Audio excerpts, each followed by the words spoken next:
Hey y'all, what's good, beautiful people? It's your girl Tay, and I'm here yet again with another update video. So definitely make sure you guys smash your like button, comment down below, subscribe, plus push your post notification bell button so that when anytime I upload a video, you will be notified. Thank goodness it's Friday.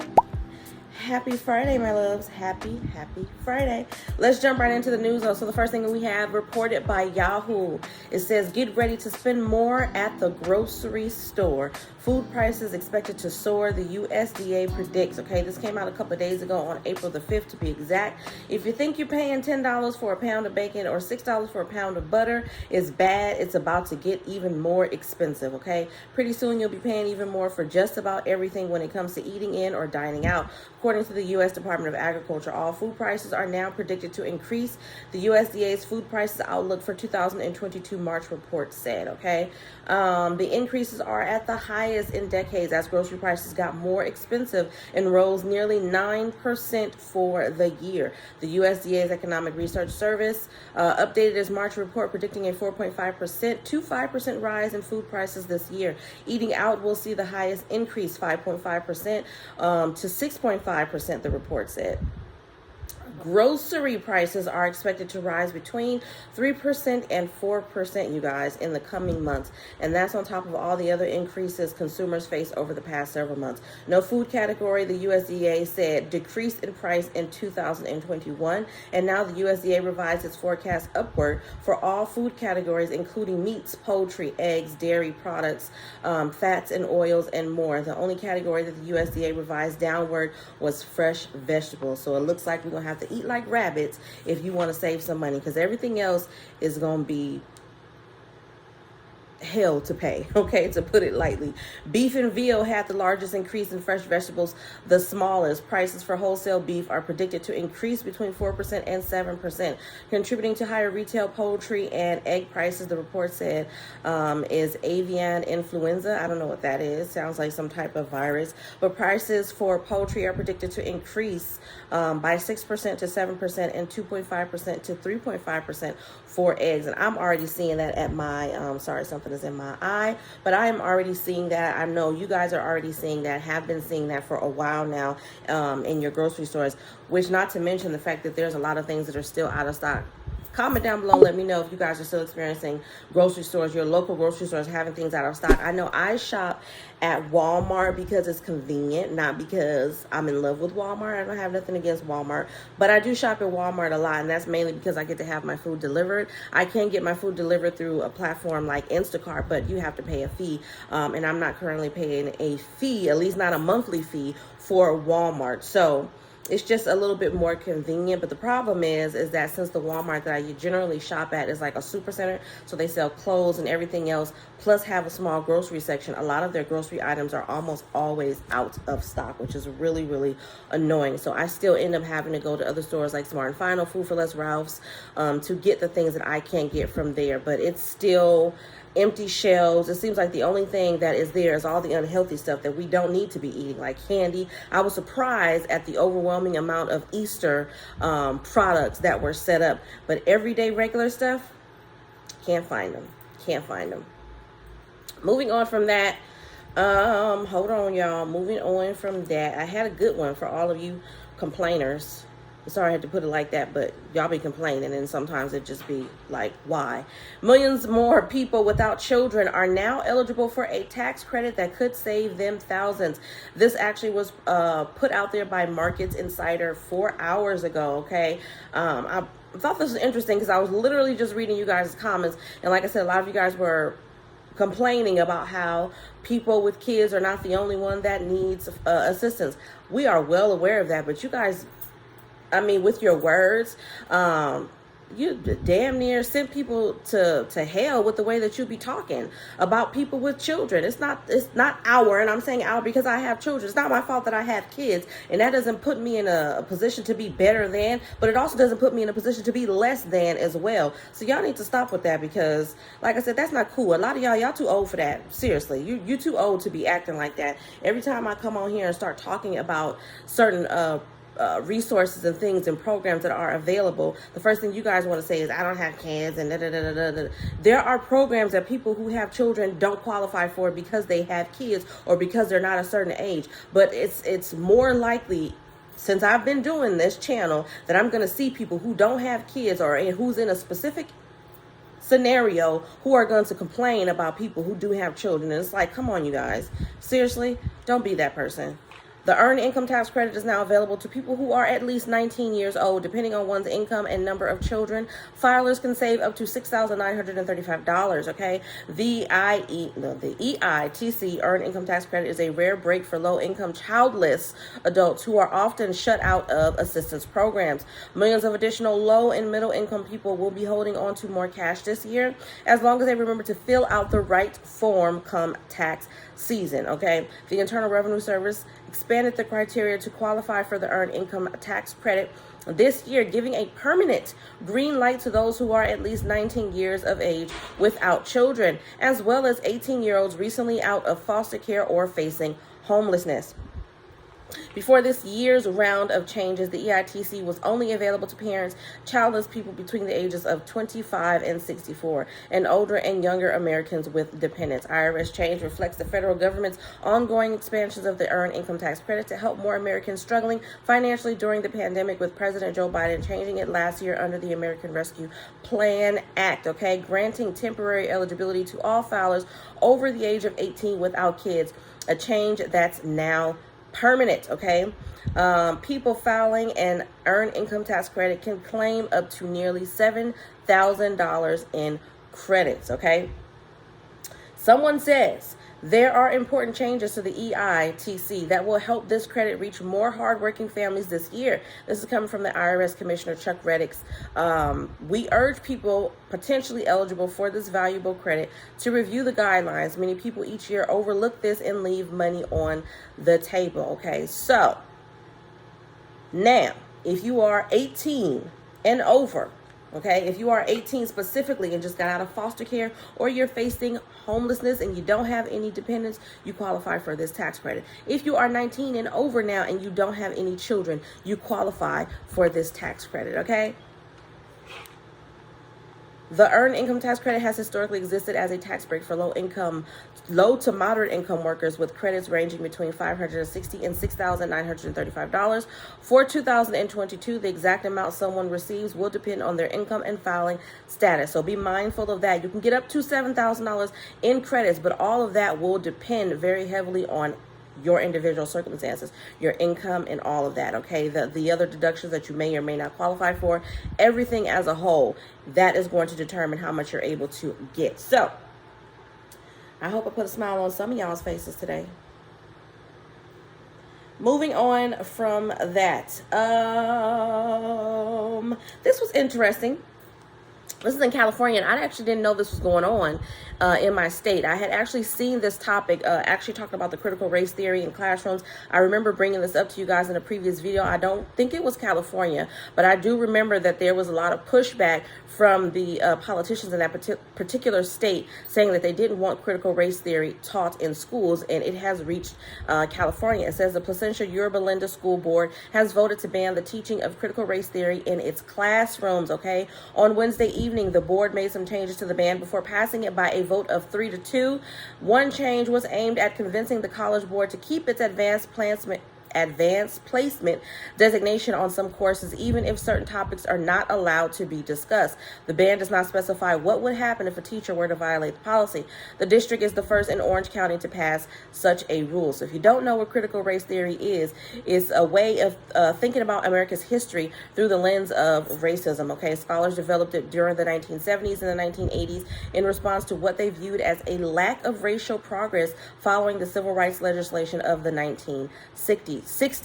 It centers on the idea that racism is systemic in the nation's institutions and that they function to maintain the dominance of Caucasian people in society, okay?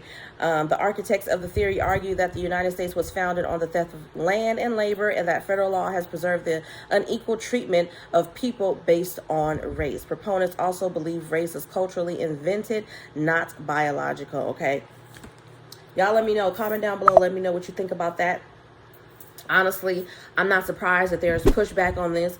I do believe that at one point when we were talking about this, we were kind of discussing from the article standpoint how the politicians were saying that they felt like teaching critical race theory was going to teach children of a certain race to feel guilty about everything that has happened, you know, in the past or whatever. And here's my thing with that.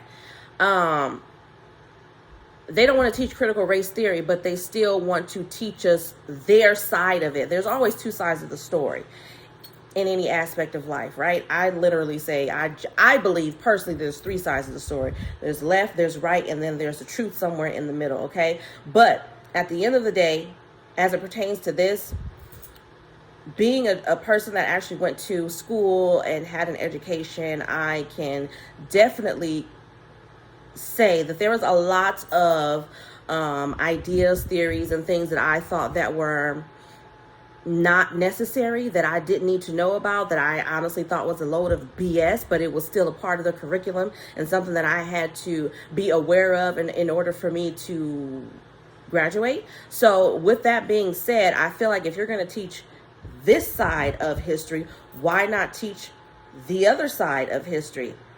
That's just my personal opinion. But again, I don't think that it has anything to do with making them feel guilty. I feel like if you're one of the politicians that are saying this is going to try to make our children feel guilty or whatever, then you as a parent or the adult, you're the one that's obviously still feeling guilty because you know that you're doing something wrong. And the fact that you don't want eyes to be open and aware of the effects of racism in America, to me, says that either you're still holding on to those points, you still want to, benefit from that, or I don't know. You guys let me know. I know I'm going to get some backlash in the comments about someone saying that I'm trying to promote certain ideas. I'm not trying to promote anything. I just think fair is fair. And at the end of the day, nobody can tell me who has gone to school that we weren't taught certain things that were unnecessary. And I feel like the things that we were taught is only half of the story, where they leave out all of the other stuff. They leave out the pain and the suffering and all of the things that my people had to go through. That's just the reality of what it is. But, you know, like I said, I'm pretty surprised. I'm not surprised, actually, that this is what's going on. I think we're going to see a lot more pushback in every state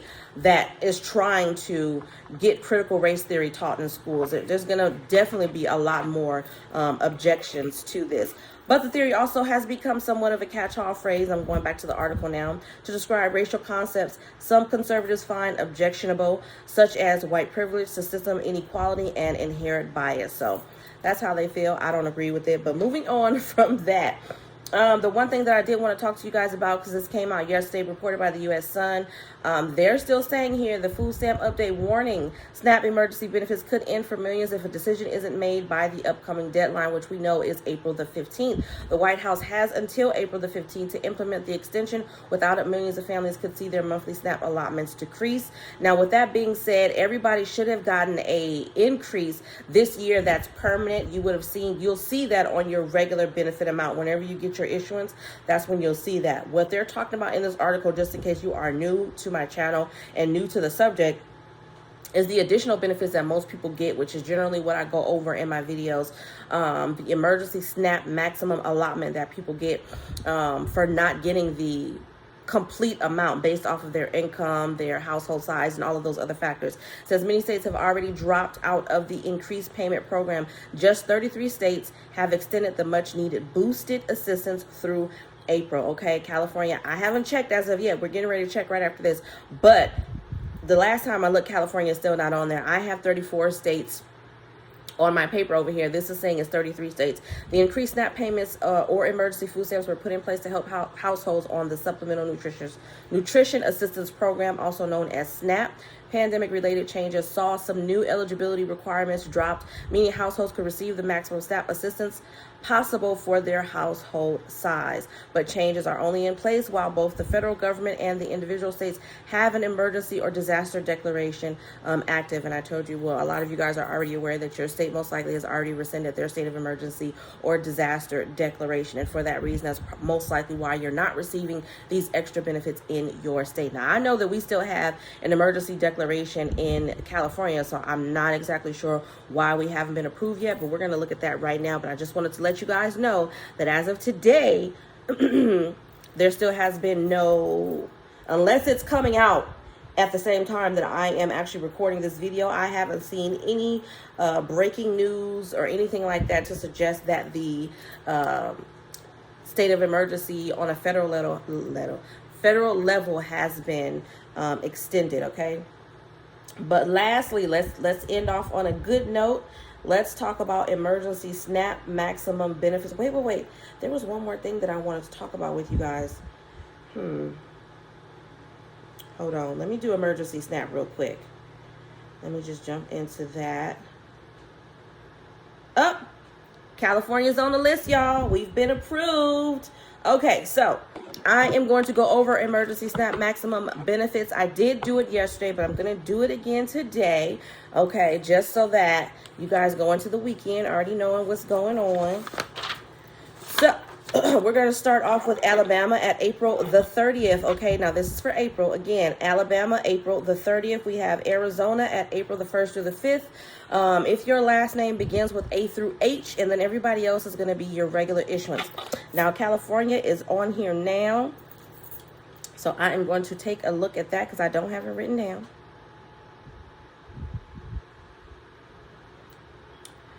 All right, so for California, we have May 14th and May the 21st. Okay, so we have, depending on the, what is it called? Depending on the type of case that you have here, it says for CalSAWS, it's going to be May the 14th, and then for CalWIN, it's going to be May the 21st. Now, let me just also remind you guys that if either of those days fall on a Saturday, then you will get the benefits most likely on a Sunday. So if it's May 14th, then you'll get it on the 15th, and then for May 21st, if that's a Saturday, then you'll get it on the 22nd, okay? Moving on, we have Colorado at April the 6th through the 11th. And then we have Connecticut, which is new. I don't see Connecticut's April extension approval on here, but I do see that they're approved, so that's good, okay? Connecticut is approved, but I don't see the payout date. Then we have Delaware at April the 27th, DC regular issuance. Then we have Georgia at April the 27th through the 30th, Guam at April the 22nd, Hawaii at May 11th, Illinois at April the 21st through the 29th. We have Indiana at April the 5th through the 23rd, odd days only staggered. Kentucky, April the 2nd through the 19th. Louisiana, April the 2nd, the 9th, the 16th, the 23rd, and the 30th. Maine, April the 8th. Maryland, at some point in April, you'll get it. It's going to be between the 1st and the 30th. Michigan, April the 16th through the 25th. New Hampshire, April the 3rd and the 15th, and then May the 3rd and the 20th.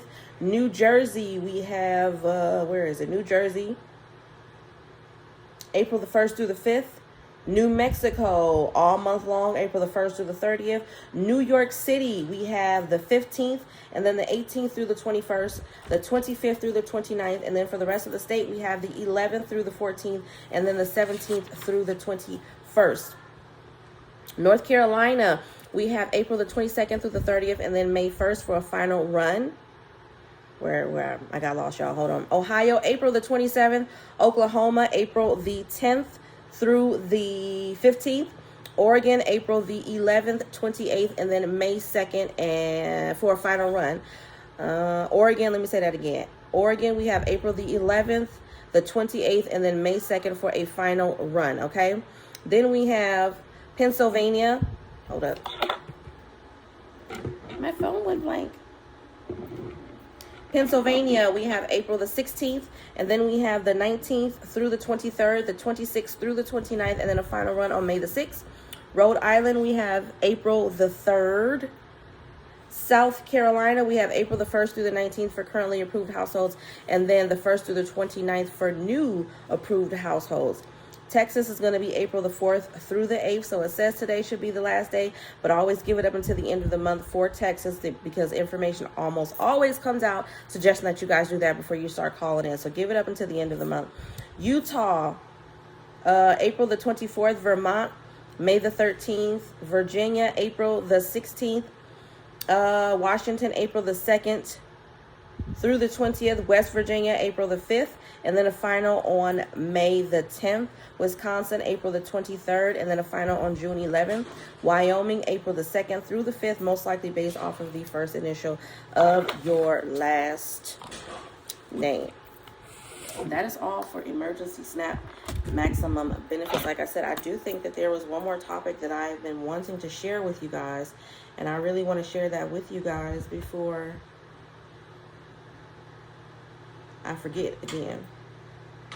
Okay, so this is also in Los Angeles County. LAUSD, Los Angeles County, wants to give savings accounts with $50 to all LAUSD first grade students. Okay, it says a program to give first grade students in Los Angeles a savings account with a $50 seed deposit was expanded to include all Los Angeles Unified School District first graders. City and county officials announced this on a Monday sometime back, calling it the largest program of its kind in the U.S. The Opportunity LA program began in spring of 2021 for first grade students at select high-need LAUSD schools. It was expanded this spring to automatically enroll every first grade student at all 519 LAUSD elementary schools. It says too many children simply can't afford higher education, said Los Angeles City Council President Nuri Martinez. Because of the work we've done here and the funds we've invested, 44,363 children can now plan for a future that includes higher education. I'm very proud of this partnership, and I cannot wait to see what these children achieve. Along with the $50 seed deposit, families who file their taxes with Los Angeles Free Tax Prep program this year can receive a dollar-for-dollar tax time savings match-up of up to $25. Ooh, rolling in the dough. Unhoused first grade students are also eligible for additional savings rewards through the program. The historic program does more than give kids and families a financial boost towards making college more affordable and accessible. It also instills a college-going mindset in the students from an early age, said LAUSD school board member Nick Melvoin. Okay, the program is currently being administered by the Los Angeles Community Investment for Families Department. Officials hope it will be an effective tool to reduce educational and economic inequality, noting research that found that children, regardless of their background, are up to 7 times more likely to attend college if they have a savings account. So comment down below and let me know what y'all think about that, especially if you are or you do have children that are in LAUSD. $50 is not a lot. I acknowledge that. I'm pretty sure they're aware of that. But I can appreciate the effort, okay? I can appreciate the effort. I know we would want them to do more, and a lot of you guys are complaining. And by the way, before I jump off this video, because a lot of you guys have been, this is an open space. I wanted this to be a safe space for us to come on here respectfully and kind of communicate and talk about things that we don't agree with, or maybe we do agree with, or whatever. I love the fact that there is someone is taking the initiative with this, because it is very, very important. It depends on the child, though, okay? Whether a child has a savings account or not, because let's be perfectly honest, I've seen a lot of rich children who prefer not to go to school and get an education just because they're rich and spoiled. So having money doesn't necessarily mean your child's going to go to college. But I do understand the initiative. I do agree with the initiative. Again, as always, it's a starting point. I do wish that they would do more. Let's add to that. If they're in the first grade, you know what I'm saying? I think that they could add to that every year, make it worthwhile. But again, y'all let me know down below. That is absolutely all that I have in this video today. I hope this information wasn't something helpful or useful to you in the least little bit. Do me a favor, though. Don't forget to smash that like button, because it really does help to let YouTube know that you like what I'm doing and you want me to stick around. Also, let's end out on a good note. I'm going to say drop a nice blue heart down below. Hopefully, I can find one myself. But drop some blue hearts down below. Let me know that you made it all the way to the end of this video. As always, I'm going to say don't forget to check the description box down below, because I do have some discount codes down there for some of my favorite makeup brands. You can get a percentage off. I also have some links for Amazon Prime, 30 days off on me, Audible, Kindle. I recently started listening to, I don't know if it's a podcast, but it's like Audible Books or something like that, on another platform. So I highly suggest that you guys use my link down below if that's something that you're interested in. I really do love reading books, but because being a mom takes a lot of time, it's very difficult a lot of the time to find a quiet corner and read a book. So having some type of audiobook playing in the background while I'm doing my household chores is very, very, very soothing for me, you know. So I just wanted to share that with you guys. Just don't forget to check the description box down below. And as always, I'm going to say, remember to live, love, and elevate. You guys have a wonderful weekend because it's hot. Today is 98 degrees where I am. So stay cool, stay safe, wash your hands. And I will definitely see you guys in my next video. Peace, y'all.